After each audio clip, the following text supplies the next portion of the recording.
नमस्कार दोस्तों, मेरा नाम राजीव है। मैं आज आप सभी के लिए एक बहुत ही इंफॉर्मेटिव वीडियो लेकर आया हूँ। मैं आज आप इस वीडियो के अंदर आपको बताऊंगा कि हमसे सरकार टैक्स क्यों लेती है, सरकार हमसे टैक्स लेने के बाद उस पैसे को कहाँ खर्च करती है। अगर हम सरकार को इनकम टैक्स के माध्यम से अगर टैक्स पे नहीं करते हैं तो क्या सरकार हमें किसी अन्य माध्यम से भी हमसे टैक्स नहीं लेती है कि लेती है। इन सारी चीज़ों को मैं एक बहुत ही बेहतरीन ढंग से आपको इस वीडियो के अंदर समझाऊँगा और बताने का प्रयास करूँगा।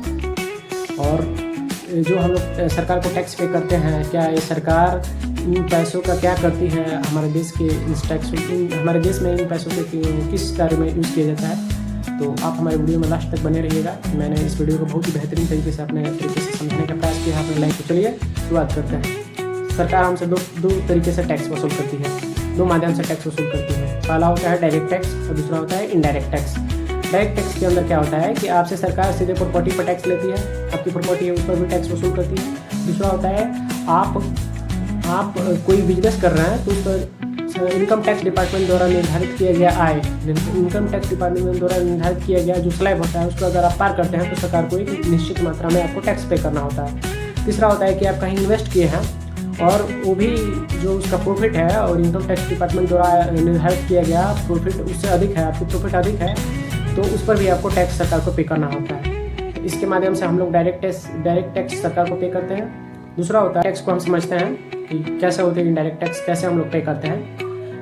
कोई भी हम लोग सामान खरीदते हैं तो उस सामान को जो मैन्युफैक्चर करने वाली कंपनी है ना, उस जब कच्चा माल को खरीदती है तो सरकार को इनडायरेक्ट रूप से टैक्स पे करती है। कच्चा माल जब खरीदती है तो इनपुट टैक्स सरकार को पे करती है। जब उस कंपनी के द्वारा अपने सामान को प्रोडक्ट को तैयार कर लिया जाता है, मैन्युफैक्चर कर लिया जाता है तो उस पर आउटपुट जीएसटी जोड़ लिया जाता है, मैन्युफैक्चरिंग कॉस्ट जोड़ा जाता है और उसका मार्जिन जोड़ा जाता है।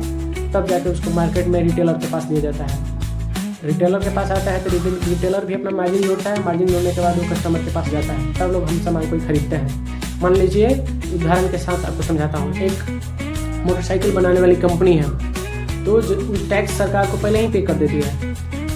मोटरसाइकिल पर वाहन पर 18% का टैक्स लगता है। अगर 1 लाख की मोटरसाइकिल है तो सरकार इस पर 18% का टैक्स लगाती है। तो क्या करती है कि मैन्युफैक्चर वाला जो कंपनी है, मोटरसाइकिल मैन्युफैक्चरिंग कंपनी जो है, सरकार को जब अपने प्रोडक्ट खरीदती है, जो मैन्युफैक्चरिंग के लिए जो प्रोडक्ट कच्चा माल जो खरीदती है तो उस पर ही 18% सरकार को इनपुट टैक्स दे देती है।